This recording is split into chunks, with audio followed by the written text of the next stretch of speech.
11월 달까지 우리 창세기를 쭉 묵상을 했죠. 어떤 분은 묵상이 너무너무 즐겁고 묵상하면서 그 말씀으로부터 받은 은혜가 풍성했을 수도 있고요. 어떤 분은 아직 습관이 되지 않아서 묵상하는 것을 하다가 말다 그러신 분도 계셨을지 몰라요. 그래도 우리 가족들은 거의 대부분 묵상하라고 하는 것 따라가 보려고 노력하고 애쓰시는 게 참 감사합니다. 신앙생활이라는 게 생각해보면 단순하잖아요. 하나님이 우리에게 하신 말씀 삶에 그대로 적용해 사는 것, 그게 신앙생활입니다. 그것 하자고 우리가 묵상하는 것이죠. 말씀을 열고 오늘 하신 하나님의 말씀을 듣고 그 말씀대로 살아보고 이 문제는 우리가 잘못 살았구나, 이건 이렇게 살았더니 하나님이 우리에게 놀랍게 은혜 주셨구나, 그거 확인하는 것. 여러분, 묵상의 귀한 삶, 신앙생활의 전부라 말해도 과언이 아닙니다. 잘 따라하실 수 있게 되기를 바랍니다. 특별히 창세기는 이해하기 쉬운 말씀들로 풍성하게 우리에게 은혜를 전해주던 그런 말씀이었죠. 하지만 조금 더 깊이 있게 생각해야 할 말씀들, 우리가 놓치고 지나가면 안 될 그런 교훈들 우리가 다시 한번 살펴서 점검해 가고 있습니다. 그 중에 하나가 어쩌면 요셉의 에피소드가 아니었나 생각이 들어요. 창세기는 50장까지 기록되어 있는데 그 마무리는 요셉의 이야기로 마무리를 합니다. 요셉 정말 극적인 인물이었죠. 형제들에 의해서 이집트의 종으로 팔려갔지만 그러나 그곳에서 총리가 됩니다. 20여 년 동안 형제를 못 만났는데 만났어요. 여러분, 20년 동안 만나지 못했던 사람들을 만나면 얼마나 반갑겠습니까? 그런데 요셉과 형제들의 만남 속에 조금 긴장이 있습니다. 오늘 본문의 말씀도 바로 그 첫 번 시작이죠. 요셉과 형제들과의 관계에 있어서 생겨지는 첫 번째 사건을 오늘 본문이 기록하고 있어요. 도대체 요셉은 형제들에게 왜 이렇게 하는 걸까요? 오늘 거기에 담겨진 하나님의 메시지가 무엇인지 우리의 삶에 담는 시간이 됐으면 좋겠습니다. 자, 기억을 다시 한번 되살려보면 바로가 꿈을 꾸는 것으로부터 이 이야기들이 시작되었습니다. 정말로 강렬한 꿈이었습니다. 이건 특별히 신이 주시는 어떤 계시야, 그 사람은 하나님 이렇게 잘 몰랐을 테니까 신 그랬겠죠. 거포 여러 번 꾸었는데 무슨 뜻인지 알 수가 없습니다. 자, 중동 지방에 7년 동안 풍년이 든 후에 다시 7년 동안 극심한 흉년이 들 것이라고 하는 이 하나님의 계획을 바로에게 미리 알려주시는 것이었어요. 근데 그것을 알아채는 사람이 바로는 물론이고 곁에 있었던 지혜롭다고 하는 사람들도 아무도 알아채지를 못했습니다. 이 꿈을 해석한 사람이 누굽니까? 요셉이라고 하는 사람이죠. 그러니 하나님이 바로에게 이 꿈을 꾸게 하시고 아무도 해석하게 하지 못하신 것도 사실은 누구를 발탁하기 위함이셨을까요? 요셉을 세워내시기 위함이었습니다. 자, 요셉은 바로 앞에 섰고 그 꿈의 내용을 말할 뿐만 아니라 어떻게 방비를 해야 할지에 관해서도 말을 합니다. 그러니 당연히 그 방비의 책임자가 누가 되어야 할까요? 요셉이 됩니다. 그래서 요셉은 왕위만 차지하지 못했지 애굽 전체에 있어서 가장 권세가 높은 사람 중에 하나가 됩니다.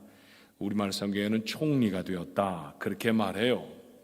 자, 다른 나라와 달리 요셉의 다스림 아래 애굽은 7년 계속된 풍년 속에 곡식을 차곡차곡 예비해 두었습니다. 다른 나라는 어땠을까요? 웬일이야? 왜 이렇게 곡식이 많이 거둬져? 그리고 떡을 해먹고 술을 빚어 먹고 그래서 다 사용했을 것입니다. 그런데 요셉은 알지요. 애굽 사람들은 압니다. 이제 풍년 7년이 지나가면 이 7년의 풍년을 다 잊어버릴 정도로 극심한 흉년이 올 거라는 것을 알아요. 그래서 곡식을 차곡차곡 예비해 두었습니다. 마침내 기근이 들었을 때 중동 지방에는 애굽밖에는 곡식이 없었어요. 다른 나라 모두가 다 곡식을 구하기 위해서는 이집트, 애굽이라는 곳에 와야 했습니다. 그들 중엔 야곱의 가족들도 있었습니다. 가나안 땅에 머물고 살았는데 그 땅에도 극심한 흉년이 들었거든요. 가족이 대가족입니다. 이후에 이집트로 이주하는 사람들을 보니까 70명 이상이 되는 대가족이잖아요. 그것도 여자들, 집에서 일하는 종들 다 합치면 숫자는 아마 그거보다 훨씬 더 많아졌을걸요. 그러니 그 많은 숫자의 사람들이 이 기근의 상황 속에서 어떻게 살아갈 수 있었을까요? 이집트에 곡식이 있다는 소식을 듣습니다. 그래서 야곱은 10명의 아들들, 물론 그에게는 11명의 아들이 있지만 하나는 남겨두고 보내질 않습니다. 그리고 10명의 아들들을 애굽에 보내서 식량을 구해 오도록 해요. 식량을 구하러 애굽에 온 형들과 애굽의 총리가 되어 식량을 파는 요셉이 드디어 만났습니다. 자, 그 장면을 창세기 42장 6절의 말씀은 이렇게 적어요. 때 요셉이 나라의 총리로서 그 땅 모든 백성에게 곡식을 팔더니 요셉의 형들이 와서 그 앞에서 땅에 엎드려 절을 했다고 했습니다. 이야, 얼마나 통쾌한 장면인지 모릅니다. 형들에 의해서 동생이 팔려질 때 우리의 마음도 좀 속이 상했잖아요. 그걸 마치 스크린을 보듯이, 영화를 보듯이 그렇게 장면을 연상하면서 성경을 읽으셨던 분들은 아마 속이 상했을 것입니다. 어떻게 형들이 이럴 수가 있어? 아무리 엄마가 달라도 어떻게 이런 짓을 해? 뭐 그런 안타까움이 있었을 거예요. 그런데 그렇게 팔려가서 세월이 제법 흘렀는데 이제는 상황이 바뀌어졌습니다. 곡식을 사러 온 요셉의 형들은 요셉을 알아보지 못하고 그 앞에서 절을 하며 곡식을 사기를 원합니다. 이런 정도에서는 박수를 막 치게 되지 않겠어요? 통쾌한 장면입니다. 그런데 사실 이건 옛날에 꿈으로 꾸었었던 장면입니다. 요셉이 꿈꾸었던 일 여러분 기억하시죠? 곡식단들이 자신의 단 주변에 쭉 둘러섰는데 곡식단이 자기 곡식단에 다 절을 합니다. 너무 신기해서 아마도 어렸을 적이니까 형 이게 무슨 뜻이에요? 무슨 꿈이에요? 형들도 알아차렸습니다. 절을 받고 있는 곡식단은 너고 절하는 곡식단들은 우리란 말이지 우리가 너한테 다 절한다는 그런 소리 아니야. 그러고서는 째려보고 흘겨보고 아마 거기에 끝나지 않았을걸요. 아마 주먹으로 군범들을 머리에다가 쥐어박았을지 모릅니다. 그렇게 구박받던 꿈 아닙니까? 그런데 요셉은 사실 이 꿈을 잊어버리질 않았어요. 제가 청년들에게 종종 묻는 얘기입니다. 미국 사람들이 덕담을 나누고 인사를 할 때 Dream come true라는 말을 해요. 당신의 꿈이 실제가 되길 바랍니다. 멋있는 인사죠. Dream come true가 되려면 어떻게 해야 되냐 그랬더니 어떻게 해야 되죠 여러분? 제가 들었던 가장 기상천외한 대답은 잠을 자야 합니다 그러더라고요. 일단 꿈을 꿔야 되니까. 사실 제가 보내는 답은 그건 아니었고요. 꿈을 이루려고 하면 꿈을 잊어버리지 말아야 합니다. 그 꿈이 true, 실제가 되어지려고 하면 그 꿈이 살아있어야 돼요. 그 꿈의 불씨를 요셉은 아무리 어려운 상황 속에서도 그 가슴에 살려서 가지고 있었습니다. 그랬더니 오늘 이런 장면이 전개가 됩니다. 20년 전에는 살려달라고 애걸하던 동생을 팔아버렸던 무자비한 형들이었습니다. 그런데 지금은 동생인 줄도 모르고 그 앞에 머리를 조아리며 식량을 애걸하는 애처로운 사람들이 되었습니다. 자, 그 사람들 앞에 요셉은 어떻게 했을까요? 자, 42장 7절의 말씀이죠. 요셉이 보고 형들인 줄 아나 단박에 알아챘어요. 형들은 요셉인지 몰랐는데 동생인지 몰랐는데 동생인 요셉은 자신에게 곡식을 사러 온 사람들이 형들인 줄로 다 알았습니다. 그런데 모른 척했죠. 엄한 소리로 그들에게 말하여 이르되 너희가 어디서 왔느냐? 그들이 이르되 곡물을 사려고 가나안에서 왔나이다. 모른 채 했습니다. 그런데 이것이 다가 아니었어요. 한 걸음 더 나갑니다. 9절이에요. 요셉이 그들에게 대하여 꾼 꿈을 생각하고 그들에게 이르되 너희는 정탐꾼들이라. 스파이라는 거죠. 이 나라의 틈을 엿보려고 왔느니라. 형들을 정탐꾼으로 몰아갑니다. 생각해보면 조금 전에 성경에 뭐라고 기록했나요? 요셉은 형들인 줄로 알아보았다 그랬죠. 그 형들이 정탐꾼이 아니라는 사실은 누구보다 요셉이 잘 알지 않습니까? 뻔히 압니다. 스파이 노릇 할 만한 주제들이 아니라는 사실도 알지요. 그런데 그 사람들이 와서 자신에게 절하는데 당신들 스파인 것 같은데? 라고 몰아붙이는 것이죠. 억울하게 만드는 겁니다. 자, 이 부분이 해석이 잘 되셨는지 모르겠어요. 성경을 읽으며 요셉이 왜 이렇게 하고 있을까? 왜 이렇게 어깃장을 부리고 있을까요? 왜 이렇게 형제들을 억울하게 만들고 있을까요? 우선은 원한을 갚으려는 거 아닌가? 그런 생각이 들 수 있습니다.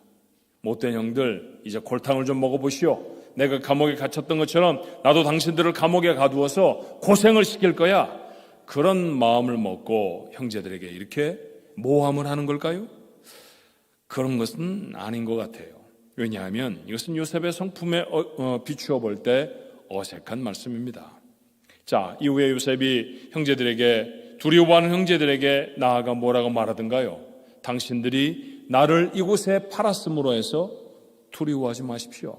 사실은 당신들이 나를 판 것이 아니라 하나님이 당신들에 앞서서 나를 이곳에 보내셨습니다. 내가 이곳에 먼저 와야 우리 가족도 살리고 하나님의 뜻을 이룰 수 있기 때문입니다. 그것 알잖아요. 그것 알고 있는 요셉이 형제들에게 만났다고 그들이 그 앞에 절을 한다고 해서 그들에게 지금 원수를 갚으려고 했다. 그것은 요셉의 상황과 전혀 다른 이야기입니다. 그렇다고 하면 요셉은 의도가 있어서 형제들을 억울하게 하고 있는 것이죠. 그는 지금 하나님을 대신해서 이스라엘의 조상이 되어져야 할 사람들, 아직은 모자라고 연약한 사람들이지만 그들 속에 깨어져야 할 부분이 있어서 이렇게 사건으로 도전해가고 있습니다. 자, 형들이 요셉의 그 추상 같은 이야기에 어떻게 대답을 하던가요? 10절로 11절의 말씀이죠. 그들이 그에게 이르되 그들은 형들이고요, 그는 요셉입니다. 형들이 요셉에게 대답을 합니다. 내 주여 아니니이다. 당신의 종들은 곡물을 사러 왔나이다. 예, 그 사실입니다. 우리는 다 한 사람의 아들들로서, 한 사람의 아들들 맞죠? 예, 야곱이라고 하는 아버지의 자녀들이 그것도 맞습니다. 근데 그 다음 얘기가 우습지요. 확실한 자들이니 당신의 종들은 정탐꾼이 아니니이다. 자신들을 확실한 자라고 말합니다. 우리말 성경에 확실한 자 그러면 별로 그렇게 가슴에 와 닿질 않는데, 우리가 보통 읽고 있는 NIV 성경에 보면, 영어 성경에 보면 earnest man 그렇게 되어 있어요. 영어 성경을 읽으면 기가 막힙니다. earnest라는 말 여러분 아시잖아요. 정직한, 그런 뜻 갖고 있습니다. 저희들은 다 정직한 사람들입니다. 어떻게 들리시나요, 여러분에게는? 이 사람들 정직한 사람들 맞습니까? 아닙니다. 동생을 죽이려다가 결국 팔아먹고 아버지에게는 거짓 보고를 했던 사람들입니다. 결코 정직한 사람들이 아니었습니다. 절대로 그들은 믿을 만한 사람들이 아닙니다. 그런데도 불구하고 그들은 지금 바로를 대신해 서 있는 요셉이 뭐라고 말하나요? 저희들은 정직한 사람들입니다. 저희들은 믿을 만한 사람들입니다. 절대로 이 나라를 정탐하는 그런 종류의 사람들은 아닙니다. 반절 정도는 사실이었죠. 그러나 그들이 그들 스스로를 표현하고 있는 말은 사실이 아닙니다. 어쩌면 요셉의 형들은 자신들이 earnest man, 정직한 사람들이라고 스스로 생각하고 있는 것은 아닐까요? 난 믿을 만한 사람이야, 난 정직한 사람이라고, 내가 누구한테 거짓말을 했었어? 난 거짓말한 적이 없지. 20여 년 전에 동생을 팔아먹고 했던 거짓은 아마 까맣게 잊었을 것입니다. 그리고 세월이 한참 지난 지금은 정직하게 살아가는 것처럼, 아무에게 피해를 주지 않은 사람처럼 이 정도 살아가면 괜찮은 사람이지 라고 말하는 그런 사람으로 그들은 살아왔다는 것이죠. 그들이 스스로를 생각하는 것은 I'm good man, 자신은 좋은 사람이었습니다. 정직한 사람이라고요? 괜찮은 사람이라고요? 그러면 증명을 한번 해봐야죠. 하나님은 요셉의 입을 통해 그들에게 이렇게 말씀하세요. 15절이에요. 너희는 이같이 하여 너희의 진실함을 증명할 것이라. 정직하다고 말을 했으니 정직을 한번 증명을 해봐라. 바로의 생명으로 맹세하노니 너희 막내 아우가 여기 오지 아니하면 너희가 여기서 나가지 못하리라. 사실은 별것 아니에요, 그렇죠? 막내 아들을 데려오고 데려오지 않고 저에게 막내 아들이 있습니다, 그 말이 정직을 좌우하는 이야기가 아니었을 터인데, 사실 야곱의 가족들에게는 이것이 가장 심각한 문제일 수 있죠. 이 베냐민, 이 막내 아들의 문제가 가장 중요한 것이라는 사실을 요셉은 압니다. 그래서 요셉이 제시한 방법은 이런 것이었죠. 9사람이 감옥에 갇혀 있고 한 사람은 고향에 가서 그들이 말한 대로 막내 아들을 데리고 오는 것입니다. 그 막내 아들 베냐민을 자신에게 보여주면, 그러면 너희가 이제까지 한 말이 사실이라고, 너희들이 earnest man, 정직한 사람이라고 믿어주겠다는 것이죠. 한번 생각해 보십시다. 이 곡식을 사러 오는 건 100여 명이 넘는 가족들이 먹어야 할 양식을 사러 오려고 하면 제법 짐승도 데려왔을 것이고요, 일도 제법 해야 하는 것입니다. 10사람보다는 11사람이 낫지 않습니까? 오려고 하면 형제들이 다 와야 맞죠. 베냐민이 어리다고요? 아닙니다. 당시의 시간을 되짚어보면 그는 이미 성가를 해서 가정을 이루어서 자녀들까지 가지고 있는 사람입니다. 그럼에도 불구하고 베냐민은 곡식을 사러 애굽 땅에 오지를 않았어요. 아버지를 모셔야 하기 때문이었을까요? 이유는 다른 곳에 있었습니다. 자, 창세기 42장 4절의 말씀에 보니 그 이유를 이렇게 말하죠. 야곱이 요셉의 아우 베냐민은 그의 형들과 함께 보내지 아니하였으니, 이유가 뭐라고요? 이는 그의 생각에 재난이 그에게 미칠까 두려워함이었더라. 재난이 그들에게 미칠 걸 두려워하면 아들 10명도 보내지 말아야죠. 10명의 아들은 재난을 당해도 좋다는 얘기입니까? 여전히 야곱은 그렇게 생각하고 있습니다. 11명의 아들이 있는데 10명의 아들에겐 재난이 임하여도 한 명에겐 재난이 임하면 안 됩니다. 이런 걸 보고 뭐라고 말합니까? 편애라고 말하죠. 베냐민, 그는 요셉과 함께 야곱이 그토록 사랑하던 라헬이 남긴 두 아들입니다. 요셉을 편애하다가 형제들의 미움을 사서 그 아들을 잃어버렸죠. 물론 그때까지 악한 짐승에게 찢겨서 마치 사고 때문에 죽은 것처럼 야곱은 그렇게 생각할지 모르지만, 그러나 그 사건의 배후에는 사실은 형제들의 시기와 다툼이 있었다는 사실 우리는 알지 않습니까? 이제는 요셉을 대신해 그의 아우 베냐민을 편애합니다. 편애가 가정에 있다고 하면 그 가정은 필연코 분쟁과 어려움을 겪게 되는 것이죠. 당연히 어려운 일에, 이 곡식을 구해오는 일에 함께 해야 할 베냐민의 모습 없습니다. 보내지 않았다는 것이죠. 여전한 편애, 라헬의 아들들에 대한 집착, 야곱은 변한 것이 없습니다. 그렇다고 하면 야곱의 아들들에게도 상황은 하나도 변한 것이 없는 것 아닐까요? 그들도 아무것도 변한 것이 없는 것은 아니겠습니까? 전에 요셉을 미워하듯 이제는 대상을 베냐민으로 옮겨서 베냐민을 미워했을 것입니다. 아버지에 대한 분노 여전히 그들의 마음에 드글드글했을 것입니다. 우리 아버지는 세월이 지나가도 변하지를 않아. 여전히 자기가 좋아하는 아들, 그 아들에게만 모든 마음을 다 빼앗기고 있어. 아마도 그런 생각을 하며 그들은 아버지를 원망하며 불평했을 것입니다. 부족한 사람들이죠. 야곱의 12명의 아들들은 하나님이 앞으로 귀하게 사용해야 합니다. 어떻게 쓰셔야 하나요? 하나님이 믿음의 백성으로 이루어야 할 이스라엘, 그 백성의 조상들이 되어줘야 합니다. 그 아들 하나하나가 지판을 이루어서 이스라엘의 조상이 되어서 믿음의 삶은 이런 것이라고, 하나님의 사람들의 삶은 이렇다고 사람들에게 말해 주어야 하는 사람이어야 합니다. 이런 모습으로는 부족하지요. 적어도 한 가지는 깨트려야 합니다. 하나님이 그들의 삶에 요셉을 통해 개입하십니다. 그리고 그들을 깨트려 내시죠.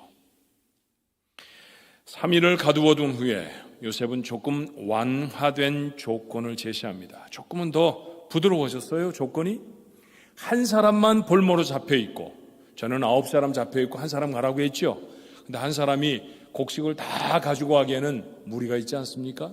그래서 이번에는 9사람이 너희 곡식이 필요할 테니까 9사람이 곡식을 가지고 가서 너희 가족들을 다 부양하고 그 대신에 한 사람만 인질로 잡혀 있으라. 그곳에 남겨두고 고향에 가서 식구들을 부양한 후에 너희들이 말하던 대로 그 동생을 데리고 와라. 그러면 내가 너희가 스파이가 아니라는 사실을 믿어주겠다. 형들은 이게 도대체 무슨 까닭인지 몰랐습니다. 솔직히 이 말씀을 읽는 우리도 깊이 있게 읽지 않으면 이게 왜 이런 일을 하는지 잘 몰랐을 것입니다. 그들 속에 고민이 생기지 않았을까요? 누가 잡혀 있어야 할지, 과연 베냐민을 데리고 올 수 있을지.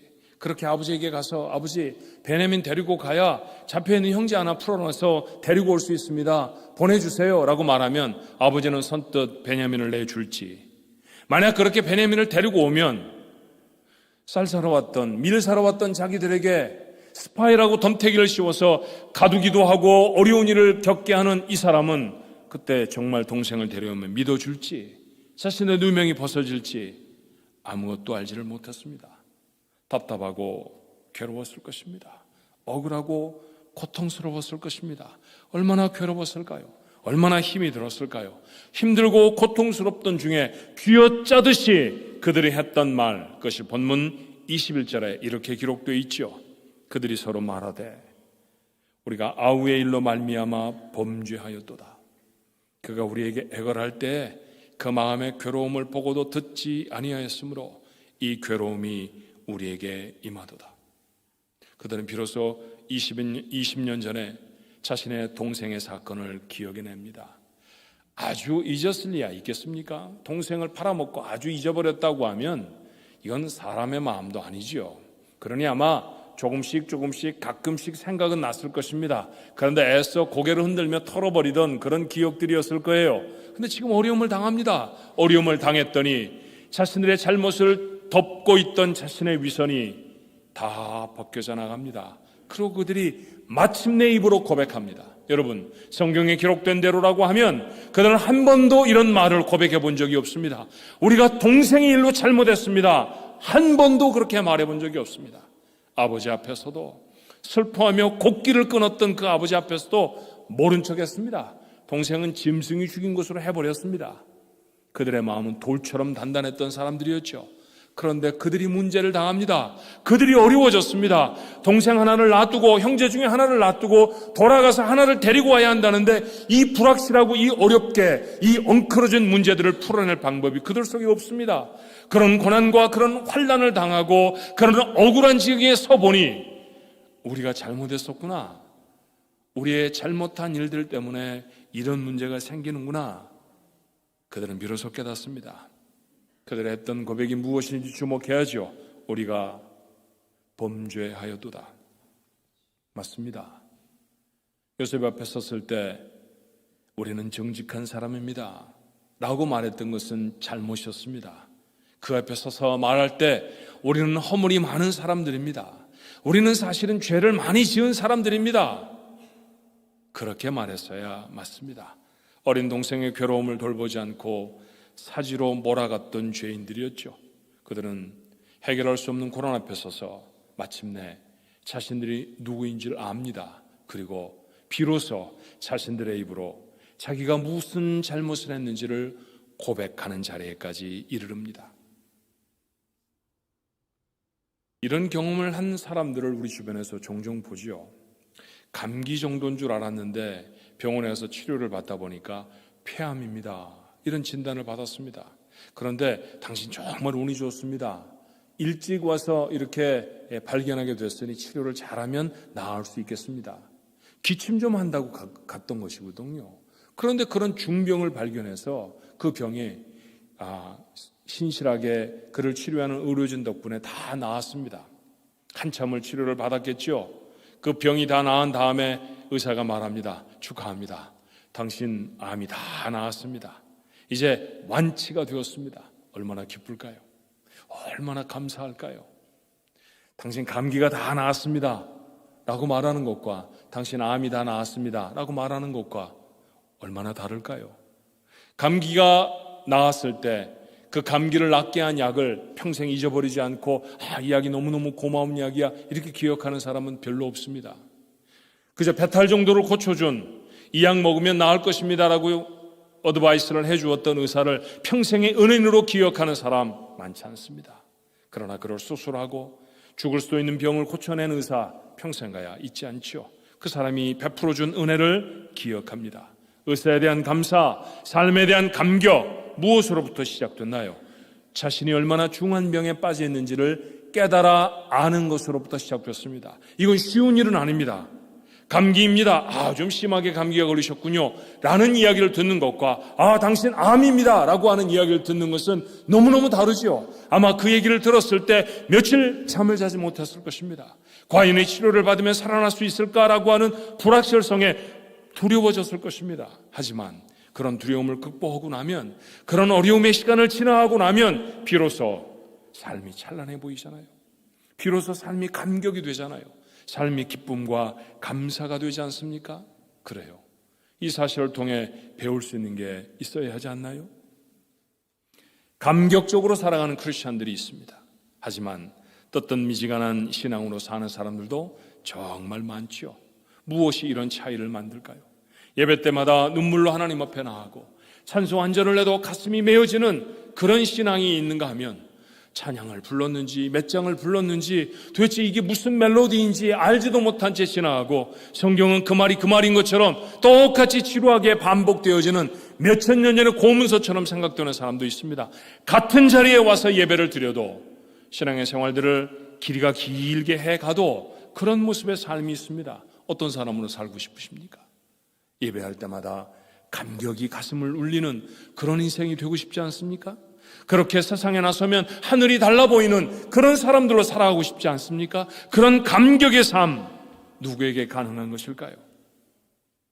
왜 이렇게 뜨뜻미지근하게 술에 술 탄 듯 물에 물 탄 듯 살아가는 삶이 되어져 버릴까요? 어쩌면 자기가 누구인지를 몰라서 그러는 것은 아니겠습니까? 하나님의 아들이 세상에 오셔서 생명을 주셔야 할 만큼 그가 죄인이라는 사실을 알면 그러면 삶이 다르게 보입니다. 그런데 그 감격이 없으니까, 그 절절한 사건이 나의 사건으로 받아들여지지 않으니까, 그러니까 그저 교회 문턱을 넘어 다니는 것뿐이죠. 생명을 주셔서 산다는 사실, 이것 깨닫는 사람이 그가 누리는 생명이 은혜라는 것을 압니다. 감격으로 살아갈 수 있죠. 그렇게 자신의 부족과 자신의 허물들이 깨달아진 사람이 하나님의 은혜가 분명해지죠. 기억하십시오.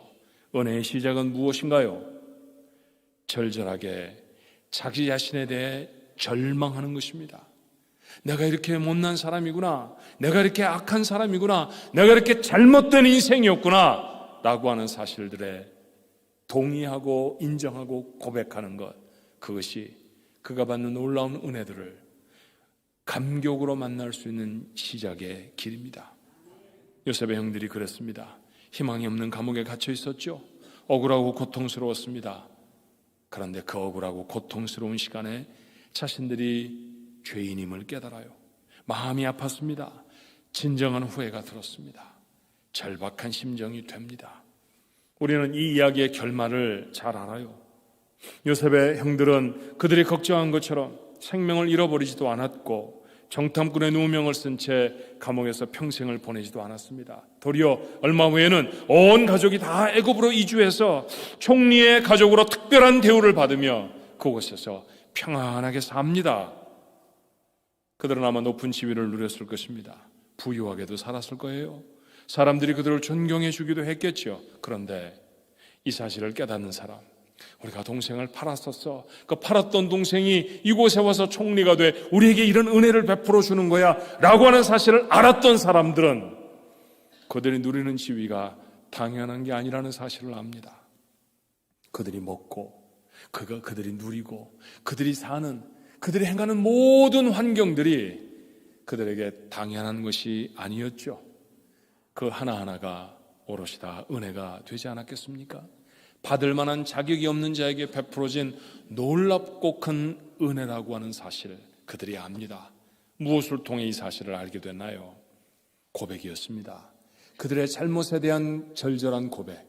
물론 요셉에게 고백하는 것처럼 고백이 될 수도 있지만 사실은 하나님께 드리는 고백이었죠. 오늘 본문에는 잊지 않으라고 그렇게 말하잖아요. 통역을 세워서 요셉은 못 알아듣는 줄 알았습니다. 그런데 하나님 앞에 그들은 말하는 거죠. 하나님, 저희가 동생을 팔아먹었던 사람들이에요. 죄인들이었습니다. 저희는 어니스트 맨이 아닙니다. 그런데 모르고 살았네요. 20년쯤 지나고 보니까 굳은 살이 단단하게 박혀서 우리가 마치 괜찮게 살아가는 사람처럼 말하는데 아닙니다. 하나님, 저희가 죄인입니다. 그거 깨닫고 나니 베풀어지는 모든 것이 은혜입니다. 감격입니다. 그렇게 사는 것, 그것이 바로 하나님의 사람이죠. 죄인된 자신을 발견하고 고백하는 것, 은혜의 출발점입니다. 나는 이렇게 확신합니다. 자신이 죄인이라는 사실을 아프게 느끼는 만큼 꼭 그만큼 하나님의 은혜를 만납니다. 하나님 앞에 자신이 죄인이라는 사실이 절망적으로 깨달아지는 사람이 하나님의 은혜가 감격스럽게 와 닿는 것이죠. 그런 인생을 살아가는 것, 우리의 삶이어야 하지 않겠습니까? 믿음의 선지자들도 그랬습니다. 베드로는 어땠나요? 나는 죄인입니다. 나를 떠나주시옵소서. 그것이 사도로서의 삶의 시작이었습니다. 신약 성경에 예수님을 제외하고서 가장 놀랍고 어마어마한 일을 해냈던 사람이라고 하면 바울을 꼽을 거예요. 그 바울은 어떤 고백을 했나요? 나는 죄인 중에 괴수입니다. 그저 죄인이라고 하는 것도 제게는 합당하지 않습니다. 그 죄인 중에 우두머리입니다. 제가 스데반을 돌로 쳐서 죽였거든요. 하나님의 교회를 핍박하던 사람이었거든요. 어디든지 주님을 따른다고 하면 눈이 벌게져서 군대를 가지고 그들을 진멸하려고 했던 사람이 저였거든요. 제가 죄인입니다. 불처럼 살아낸 사도의 고백이었죠. 어쩌면 하나님은 우리가 이렇게 살아있는 은혜의 사람으로 살아가도록 고난도 동원하시고 억울한 자리에도 서게 하시고 때로 비난도 받게 하시고 절망의 상황에 이르게도 하시는지 모릅니다. 그렇다고 보면 고난도 축복인 줄로 믿습니다. 이제 잠시 멈춰서서 스스로들을 돌아봐야 하지 않겠습니까? 여러분은 여러분 자신을 어떻게 알고 살아왔나요?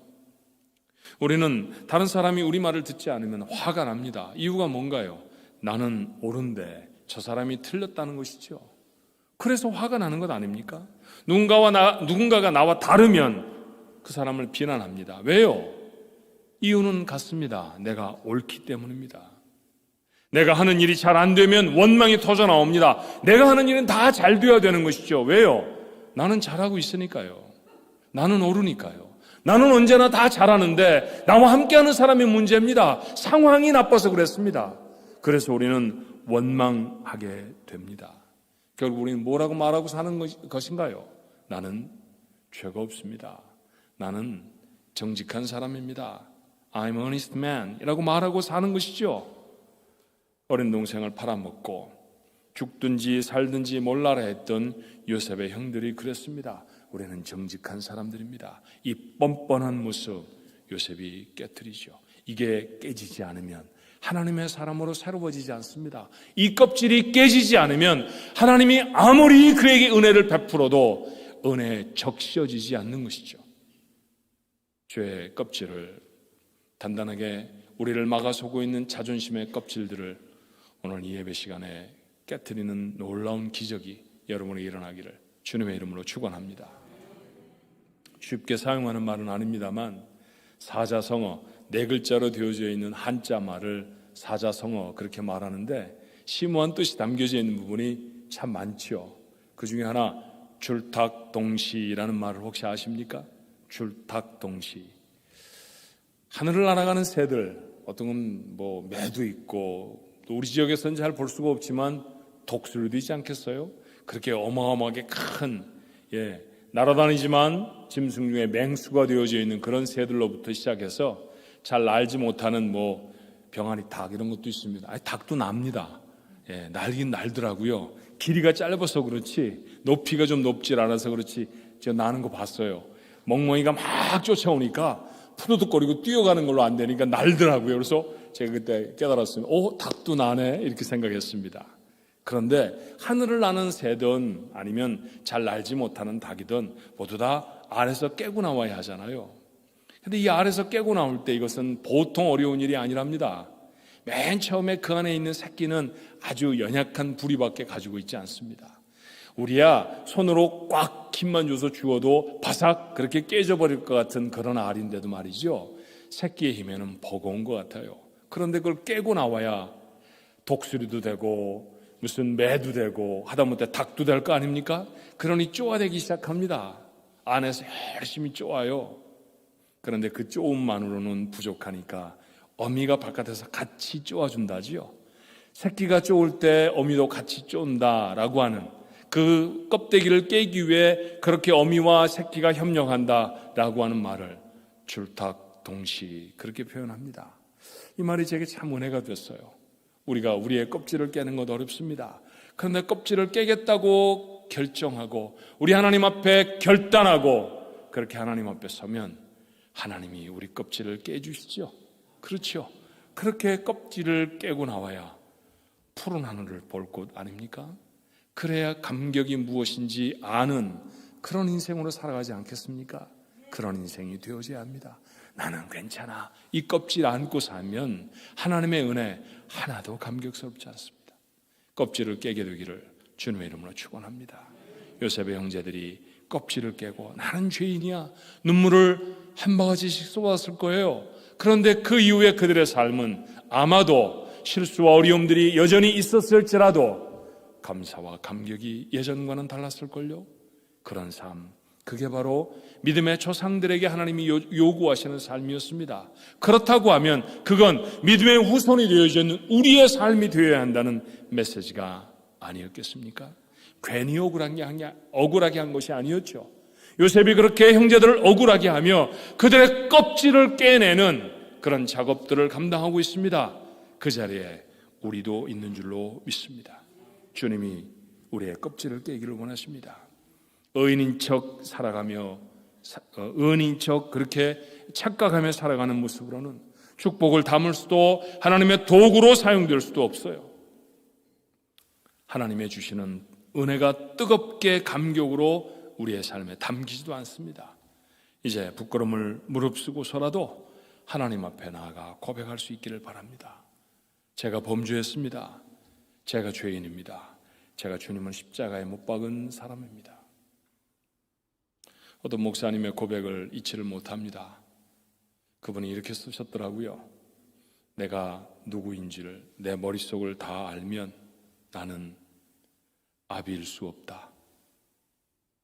내가 가슴에 품었던 생각을 사람들이 다 안다고 하면 나는 절대로 목사일 수 없다. 여러분 어떠세요? 사람은 모르죠. 사람은 가려져 있어 여러분의 머리에 무엇이 담겨 있는지 모르죠. 여러분이 말을 하면 말을 들은 사람밖에 모르죠. 그러나 하나님은 아시지 않습니까? 하나님은 무슨 생각을 담았었는지, 하나님은 무슨 말을 했었는지 우리의 삶을 다 아시잖아요. 하나님 앞에 섰습니다. 형제들은 요셉 앞에 섰지만 우리는 하나님 앞에 설 것입니다. 하나님이 물으십니다. Who are you? 넌 누구냐? 그때 우리의 대답이 요셉의 형제들처럼 저는 정직한 사람입니다. 착한 사람이죠. 그렇게 말할 수 있습니까? 아닙니다. 절대로 그럴 수 없습니다.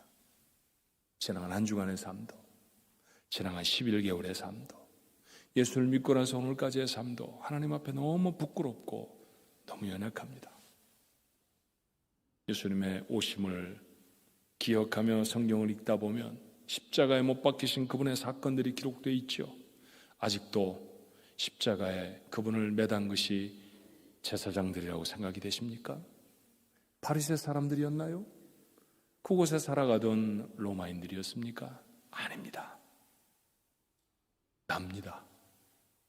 내가 그렇게 했습니다. 내가 주님을 십자가에 못 박았죠. 그렇죠. 윌리엄 쿠퍼라고 하는 목사님이 주보를 만들었습니다. 그 다음 주에 설교를 하기 위해서 말이죠. 주보의 제목이 무엇이냐 하면 누가 예수를 십자가에 못 박았나 라는 것이었어요. 누가 십자가에 예수를 못 박았나 라고 하는 주보를 내고 그렇게 인쇄를 하라고 인쇄하는 사람들에게 말을 하고 나온 주보를 읽어보았습니다. 누가 예수를 십자가에 못 박았나, 그리고 줄을 땡땡땡땡땡땡땡 치고 윌리엄 쿠퍼 목사. 윌리엄 쿠퍼가 설교를 한다는 뜻이죠. 여러분 그렇게 알지요. 그런데 그때 그날 그 목사의 눈에는 그게 이렇게 보였습니다. 누가 예수를 십자가에 못 박았나? 너다. 윌리엄 쿠퍼, 목사라고 불리워진 네가 예수를 십자가에 못 박았다. 그는 무릎을 접고 하나님 앞에 놀랍게 회개했다고 고백했어요. 우리의 모습이어야 하지 않습니까? 오늘 우리 다시 그렇게 섭니다. 입술만으로 안 했으면 좋겠어요. 눈물로 하나님 앞에 나아갔으면 좋겠습니다. 그곳에 회복이 일어나는 줄로 믿습니다. 껍질을 꼈더니 요셉의 형제들에게 회복이 있잖아요. 얼마나 20년 동안 괴롭혔던 기억이 있습니까? 근데 요셉이 콱 끌어안아 주니까 다 없어졌습니다. 나는 죄인입니다. 그랬더니 다 사라져 버렸습니다. 그곳에 하나님의 은혜가 임합니다. 살아있는 신앙인으로 변화됩니다. 이 축복 우리 가족들 모두의 것 되기를 주님의 이름으로 축원합니다. 함께